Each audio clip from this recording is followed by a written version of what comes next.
Mr. Netanyahu has long wanted to fight Iran because that way he can stay in office forever and ever. I mean, he's been there most of the last 20 years. But I think we should be trying to diffuse it. And I hope President Trump will do that. I hope anybody there will do that. We've got to stop.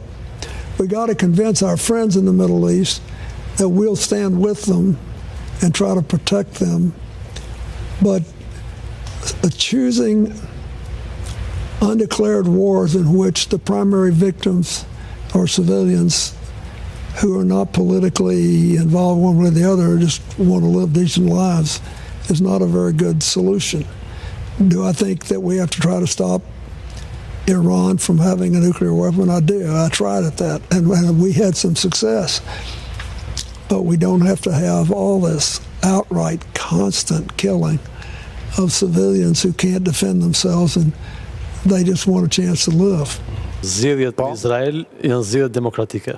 Do të thotë se nuk ka regjim. Ai që është në pushtet rrezohet të nesmen me votë. Pra nëse kanë ndenjur 18 vjet në pushtet, si komunistë kanë ndenjur sepse kanë votuar.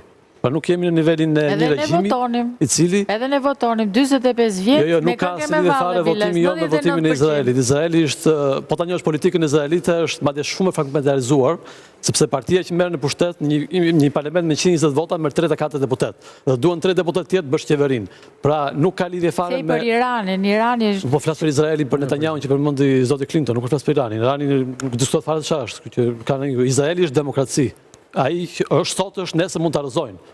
Netanyahu mund të mbasë zgjedhjet pas një viti, nuk është çudi. Po ishte ky Netanyahu pastaj që u ngritën gjithë popullet atje sepse kërkonte të merrte pushtete të tjera, pushtetin gjyqësore gjitha. Kjo s'ka lidhje me votat. Edhe atje nuk ka lidhje me votat. Edhe atje ka probleme në këtë fushë. Nuk ka lidhje me votat. Sistemi është i tillë që siguron që ai që është kryeministër e humbet me vot postin e tij.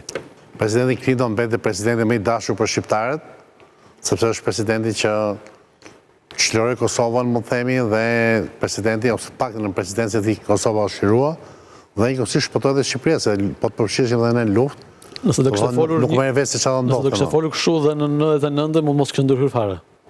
Po të kishte folur kështu. Po të kishte folur kështu do kishte ndërhyr fare.